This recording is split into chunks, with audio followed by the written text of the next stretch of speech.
இன்னைக்கு நம்ம பார்க்க போகிறது ஒரு simple medical device, finger pulse oximeter. ஏன் டாக்டர் இப்போ இந்த பல்ஸ் ஆக்சிமீட்டர் பற்றி இப்போ பேசுகிறீங்க அப்படின்னா, இந்த கொரோனா வைரஸ் வந்து பார்த்திங்கன்னா மெயினாக நுரையீரலில் பாதிக்குது. நுரையீரலில் பாதிக்கும் போது அந்த ஆக்சிஜன் ஃபில்ட்ரேஷன் நம்ம இதில் தடைபடுது. இந்த ஆக்சிஜன் ஃபில்ட்ரேஷன் தடைபடும் போது இந்த சிம்பிள் டிவைஸ் ஆனது இந்த சேச்சுரேஷன் லெவலில் இதை பிக்கப் பண்ணும். இந்த சிம்பிள் பல்ஸ் ஆக்சிமீட்டர் வந்து யாருக்கு மெயினாக யூஸ்ஃபுல்லாக இருக்க போது பார்த்தீங்கன்னா, இந்த கொரோனா சிம்டம்ஸோட இருக்க வீட்டில் இருக்க இந்த ஹோம் குவாரண்டைன் சொல்கிறோம் இல்லையா, அவங்களுக்கு யாரெல்லாம் உடம்பு நமக்கு சரியில்லைன்னு ஃபீல் பண்ணுறோம் அப்படின்றதும் அவங்களாம் இதை வந்து யூஸ் பண்ணலாம்.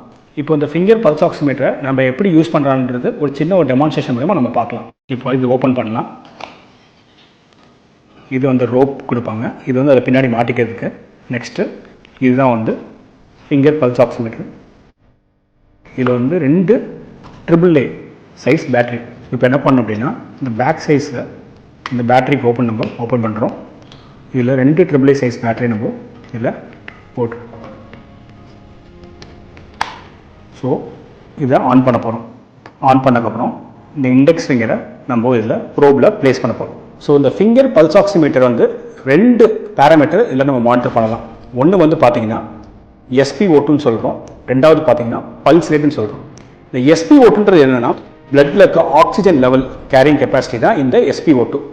நார்மலாக ஒரு SpO2 லெவல் ஒரு மனுஷனுக்கு பார்த்தீங்கன்னா 96 to 100 தான் நார்மல் ரேஞ்ச். ஸோ இப்போ 94க்கு கீழே இருந்ததுனா நம்ம உடம்புல பாதிப்பு இருக்குன்னு அர்த்தம். ரெண்டாவது பல்ஸ் ரேட்டுன்னு சொன்னேன். அந்த பல்ஸ் ரேட் என்னன்னா, நார்மலாக நம்ம ஹார்ட் பீட் ஒரு நிமிஷத்துக்கு எவ்வளோ பம்பான்றதை கால்குலேட் பண்ணுறது அந்த பல்ஸ் ரேட். ஸோ நார்மலாக பார்த்தீங்கன்னா பல்ஸ் ரேட் வந்து 60 to 90 ஒரு நிமிஷத்துக்கு இருக்கும். ஸோ இதில் சேச்சுரேஷன் லெவல் 94 கீழே இருந்தாலோ, ஹார்ட் ரேட் வந்து 50க்கு கீழே இருந்தாலோ உடனே வந்து ஹாஸ்பிட்டலுக்கு வந்து டாக்டர் வந்து உடனே வந்து பார்க்கணும்.